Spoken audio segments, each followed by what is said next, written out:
Bab 002. Nadine tiba di perusahaan tepat di jam 8 pagi. Dia buru-buru memastikan rapat hari ini siap digelar.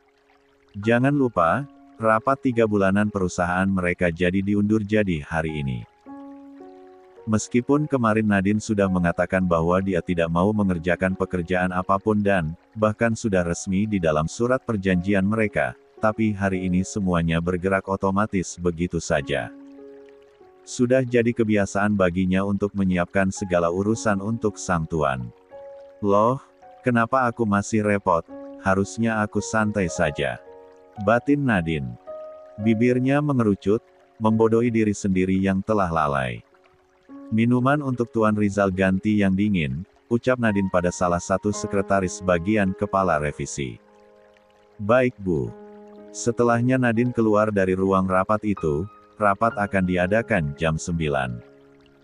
Keluar dari ruang rapat, Nadine segera mencari asisten Joe. Dan untunglah asisten Joe belum sempat pergi, pria berwajah dingin itu baru saja keluar dari ruangannya. Asisten Joe. Panggil Nadine sedikit berteriak. Wanita cantik itu berjalan dengan langkah kaki lebar dan menghampiri. Berjalan layaknya seorang model profesional. Sosok Nadine memang yang paling memukau di kantor ini. Predikat wanita paling cantik jatuh kepadanya, sesuatu hal yang pantas dia dapatkan mengingat statusnya yang sebagai sekretaris sang direktur utama. Iya sekretaris Nat, ada yang bisa saya bantu? Aku kan tidak mau mengerjakan apapun, jadi tolong sampaikan pada pihak HRD untuk mencari sekretaris baru, biar jadi ada 2 Tuan Rizal, aku seniornya dan nanti ada juniornya. Semua tugas akan dikerjakan si junior, aku akan bantu sedikit-sedikit, jelas Nadine panjang lebar. Di ujung kalimatnya dia tersenyum kecil. Baiklah, nanti akan saya sampaikan. Terima kasih asisten Joe. Sama-sama sekretaris Nat. Joe pergi lebih dulu, dia segera masuk ke dalam ruangan sang dirut. Sementara Nadine duduk di kursi kerjanya sendiri. Meja miliknya berada tak jauh satu pintu milik Rizal dan asisten Joe. Mirip penjaga, jadi siapapun tamu yang hendak menemui sang tuan maka harus berhadapan lebih dulu dengannya. Hampir jam 9, asisten Joe dan Rizal keluar dari ruangan itu. Nadine bangkit dan memberi hormat. Maaf sekretaris Nat, sebelum ada sekretaris yang baru, lebih baik Anda tetap bekerja, ucap Joe dan Nadine pun memaklumi itu. Baik Ja, jawabnya, lalu keluar dari meja kerjanya dan berdiri di belakang Tuan Rizal. Mereka bertiga berjalan beriringan menuju ruang tapat. Nadine memimpin acaranya itu sebagai moderator, auranya terpancar jelas mengisyaratkan wanita yang cantik dan cerdas. Ketika dia berhenti bicara maka Nadine akan mencatat beberapa poin penting dalam rapat itu. Sementara Rizal, sepanjang rapat ini dia jadi terus memperhatikan Nadine. Melihat wanita itu yang saat dilihat-lihat kenapa jadi semakin cantik. Tubuhnya pun meliuk dengan sangat proporsional. Seolah tak salah pilihannya untuk memilih Nadine yang akan hamil anaknya nanti. Padahal selama ini Nadine terlihat biasa-biasa saja di mataku, tapi kenapa sekarang dia jadi terlihat semakin menarik? Batin Rizal. Baiklah, cukup untuk rapat kali ini, laporan evaluasi kami tunggu sampai Senin depan, terang Nadine mengakhiri acara rapat itu. Rizal segera bangkit dari kursi kebesarannya dan keluar lebih dulu. Joe dan Nadine segera mengekori. Masuk ke ruanganku, ucap Rizal, ucapan itu dia tujukan pada Nadine, tapi Joe tetap ikut masuk ke sana juga. Kita akan pergi ke dokter kandungan di jam 2 siang, jadi makan siang di kantor saja. Baiklah, aku telepon bagian kantin dulu, balas Nadine. 3 porsi makan siang sudah dia pesan. Mereka bertiga makan bersama. Hal seperti ini sudah sangat biasa mereka lakukan. Nadine bahkan sudah sangat menghafal apa kebiasaan 2 pria itu. Tuan Rizal yang selalu minum air dingin dan asisten Joe yang selalu minum air hangat, sementara dia air biasa-biasa saja. Selesai makan, Nadine membereskan meja, membuang apa yang perlu dibuang dan mengusap meja itu hingga kembali bersih. Nadine adalah si cekatan, mau malas-malas ternyata tidak bisa juga. Karena sudah biasa seperti itu. Jo, katakan pada Bayu, mungkin kita akan sedikit terlambat, Denisa mau kesini, titah Rizal. Denisa adalah salah satu kekasihnya. Jo dan Nadine tahu itu. Tunggu dulu Tuan, apa dokter kandungannya seorang pria? Tanya Nadine pula, matanya mulai menatap sinis pada sang tuan. Mana bisa dia berhadapan dengan dokter laki-laki, apalagi sebelum proses inseminasi, Rizal ingin memastikan apakah dia masih perawan atau tidak. Bukannya untuk mengetahui itu ininya harus diperiksa. Geram Nadine di dalam hatinya. Meskipun dokter, tetap saja Nadine tidak terima jika seorang pria melihat itunya. Ih, kesal sekali. Iya, memangnya kenapa? Aku tidak mau. Bagaimana jika dia melihat iniku? Katanya mau tahu aku perawan atau tidak. Kesal Nadine, suaranya mulai terdengar tinggi, mendominasi di antara dua pria itu. Tapi dokter kandungan yang aku kenal cuma dia Nat, nanti saat operasi dimulai kita bisa minta dokter wanita yang menangani. Masalahnya sekarang kan kita konsul dulu, pernikahan dan hubungan kita kan harus dirahasiakan, karena itulah aku minta tolong Bayu. Tapi aku tidak mau ada periksa perawan atau tidak. Jo, keluarlah dulu, tutup pintunya, titah Rizal, bukannya menjawab ucapan Nadine terlebih dulu, dia malah memberikan perintah kepada sang asisten. Seperti inilah yang aku tidak mau, kamu banyak membantahku, ucap Rizal, saat Jo sudah keluar dan mengunci pintunya rapat. Asisten Jo bahkan tidak pergi dari sana, dia masih setia berdiri di depan pintu ruangan itu. Jaga-jaga andai saja nanti kekasih sang tuan datang. Sementara Jo sangat tahu, kini tuannya tidak ingin diganggu, pembahasan tentang keturunan keluarga Adriansyah. Tapi aku tidak mau kalau dokter pria yang memeriksa. Kalau begitu biar aku yang memeriksanya sendiri. Mana bisa begitu? Bagaimana caranya? Balas Nadine, dia mulai menyilang kedua tangannya di depan dada. Sangat tahu jika bosnya ini mesum. Tidak sulit, hanya cukup menggunakan jari tengahku. Tuan Rizal. Kesal Nadine, hanya mendengar saja tubuhnya sudah merinding. Bagaimana? Mau aku yang periksa atau dokter Bayu? Yang jelas statusmu harus jelas. Bagaimana ini? Bagaimana ini? Bagaimana ini? Nadine terus sibuk dengan pikirannya sendiri. Tiket liburan sang mama ke Singapura sudah dibeli, dia masih butuh banyak uang untuk membiayai liburan mamanya itu. Bagaimana? Astaga! Nadine tergagap kaget, dia menelan ludahnya dengan kasar. Ya sudah. Tuan saja yang periksa. Gadis pintar, balas Rizal, dengan senyum licik yang mulai terukir di sudut bibirnya. Mendekatlah. Dek-dek, dek-dek, jantung Nadine mulai tidak tenang. Berat sekali langkahnya untuk mendekati bos mesum itu. Tapi bagaimanapun Rizal adalah suaminya, jauh lebih berhak ketimbang dokter pria itu. Lebih dekat, pinta Rizal lagi dan makin ditekuklah wajah Nadine. Sampai akhirnya Nadine berdiri tepat di hadapan sang tuan, di hadapan Rizal yang sedang bersandar di meja kerjanya. Buka kakimu. Aku tidak sanggup melakukannya Tuan. Jadi Bayu saja yang periksa. Kita cari dokter kandungan yang wanita. Malas, wanita sumber gosip, aku tidak mau hubungan gelap kita tersebar. Tapi ini sangat mengerikan, aku hanya membayangkannya saja sudah geli. Ingat saja bahwa aku suamimu, tidak perlu malu. Tapi jangan lama-lama. Iya. Rizal mulai menarik pinggang Nadine untuk lebih dekat. Dan mulai menelusupkan tangannya masuk ke dalam rok kerja milik sang sekretaris. Nadine semakin menggigit bibir bawahnya saat merasakan dengan jelas tangan besar itu mulai merayap naik. Menelusup masuk ke dalam sana hingga membuat dia menganga. Desah Nadine, desah itu lolos dengan sendirinya tanpa dia rencanakan, bahkan mulut ini seolah telah berkhianat darinya.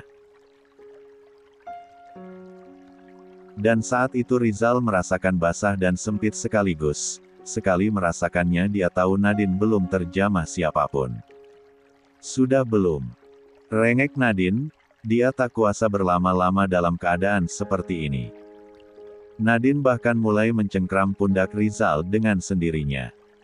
Tanpa tahu jika perbuatannya itu makin menyulut gairah di dalam tubuh pria bajingan ini. Sampai akhirnya Rizal mulai menggerakkan tangan itu naik dan turun. Nadine menjerit, "Ahak, cukup." Pekiknya lalu mendorong tangan itu agar terlepas dan dia mundur dalam keadaan hina, basah di bawah sana dan dada yang bergemuruh hebat.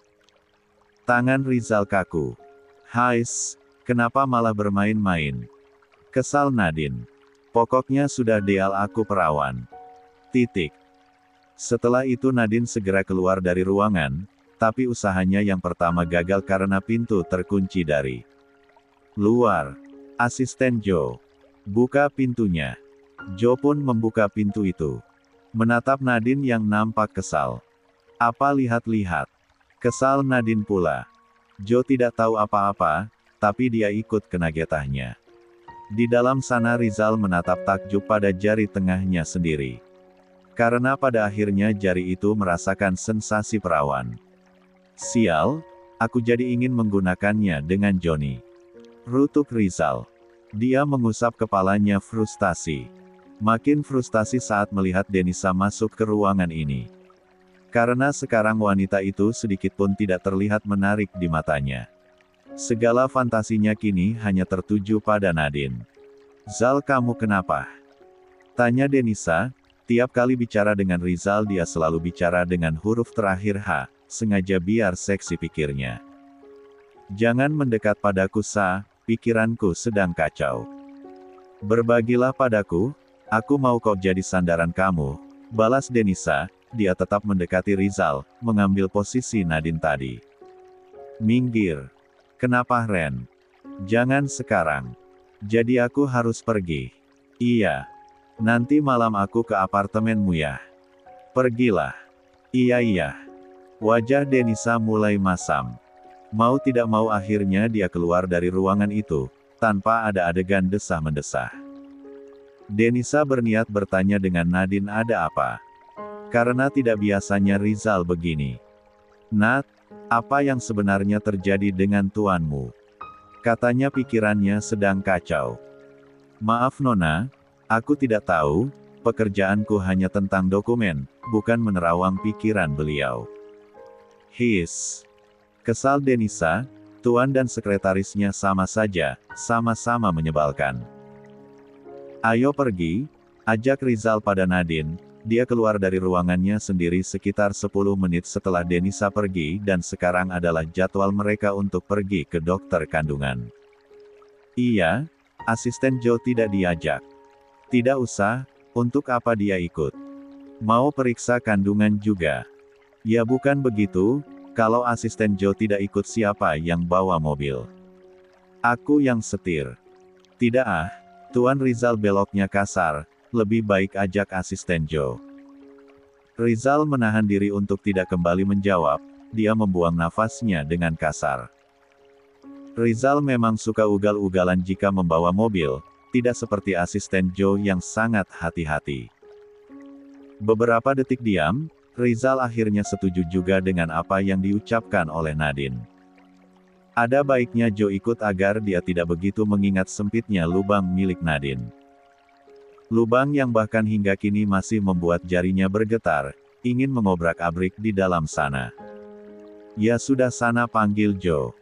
"Baik," jawab Nadine patuh. Akhirnya mereka bertiga pergi ke rumah sakit Terra Caritas.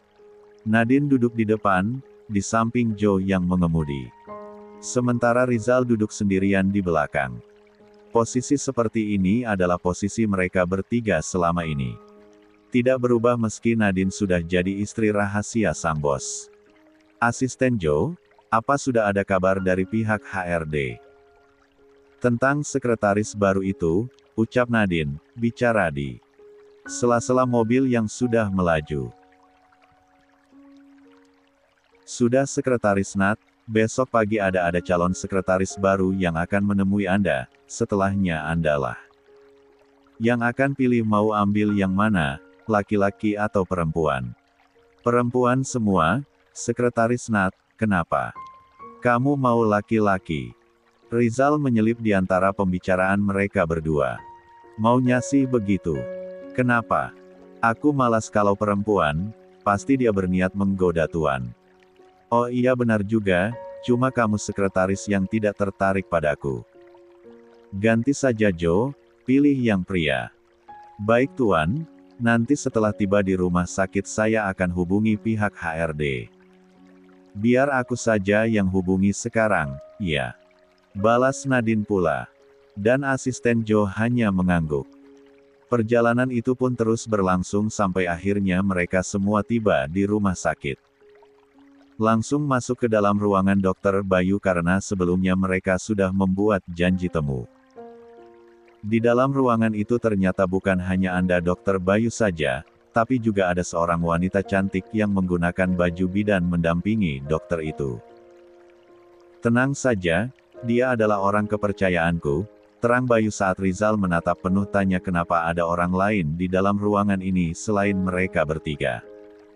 Joe saja menunggu di luar. Dan melihat ada bidan wanita di sini, Nadine jadi merasa sangat kesal kepada sang tuan. Tahu begitu dia tidak akan sudi area paling sensitifnya dimasuki jari oleh pria mesum ini. Nadine menatap Rizal dengan tajam, dan Rizal sangat tahu apa arti dari tatapan tajam itu. Tapi Rizal tidak merasa bersalah sedikit pun, dia malah mengedipkan matanya menggoda. His. Benar-benar menyebalkan, dasar buaya burik. Burung murahan, kesalnya di dalam hati.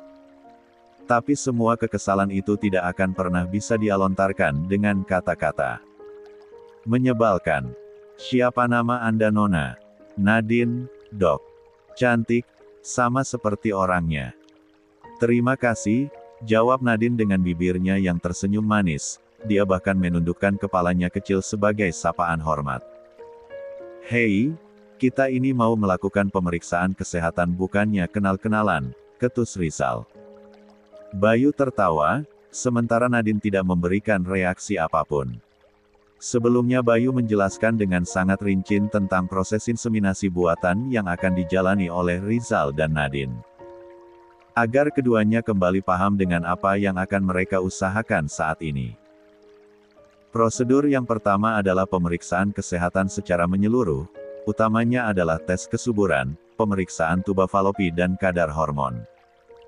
Selama pemeriksaan itu Nadine didampingi oleh bidan wanita sementara Rizal bersama dengan Bayu. Cukup lama mereka menjalani semua prosedur itu sampai membuat Nadine jadi merasa sedikit takut. Namun tiap kali dia merasa takut Nadine selalu menatap ke arah Rizal dan melihat sang Tuhan yang membalas tatapannya seolah mengatakan bahwa semuanya akan baik-baik saja. Semua data oke, selanjutnya aku akan beri Nadine obat untuk stimulasi ovarium. Stimulasi ini bertujuan untuk meningkatkan jumlah telur yang diproduksi ovarium. Semakin banyak telur yang bisa diambil dan dibuahi selama prosedur, semakin besar pula kesempatan Nadine untuk hamil. Selama stimulasi ovarium ini, aku akan memantau pertumbuhan dan perkembangannya dengan cara melakukan tes darah dan USG setiap beberapa hari. Untuk memastikan apakah Nadine menghasilkan sel telur yang sehat atau tidak. Setelahnya baru bisa menentukan kapan waktu yang paling tepat untuk menyuntikkan sperma ke dalam tubuh agar terjadi pembuahan. Nah satu lagi, masalah sampel sperma. Mau sekarang atau besok? Tanya Bayu, mengakhiri penjelasannya yang panjang lebar. Sebelum menjawab, Rizal melihat ke arah Nadine dulu. Melihat wanita itu yang sudah nampak cemas. Besok saja, sekarang selesaikan semua prosedur untuk Nadine. Oke. Hampir 2 jam mereka berada di dalam sana dan akhirnya Nadine dan Rizal keluar. Ketika keluar itu tubuh Nadine lemas sekali. Tidak menyangka jika prosesnya akan serumit ini. Padahal apa yang selama ini dia bayangkan adalah sangat simple. Ternyata banyak juga perjuangannya. Malam ini menginap lagi apartemenku, besok pagi kita bisa langsung datang ke sini lagi. Nadine mengangguk, gadis cerewet itu seketika kehilangan semua kosakatanya. Dia dan Rizal sekarang ini persis sekali dengan pasangan pengantin yang sudah lama tidak memiliki anak dan sedang berusaha mendapatkan keturunan. Di saat perjalanan mereka pulang menuju apartemen Rizal, Nadine menelpon ibunya dan mengatakan bahwa malam ini dia akan menginap di rumah sang tuan. Mama Mulia tentu senang-senang saja, apalagi Nadine juga mengatakan jika dia telah mengirim sejumlah uang ke ATM sang mama. Jadi besok Mama Mulia bisa langsung pergi ke Singapura untuk berlibur. Hampir jam 5 sore akhirnya mobil itu berhenti di basement apartemen. Setelah sang tuan dan sekretaris Nat turun, Jo pun langsung mengemudikan mobil itu untuk pulang ke rumahnya sendiri. Rizal dan Nadine jalan beriringan menuju lift.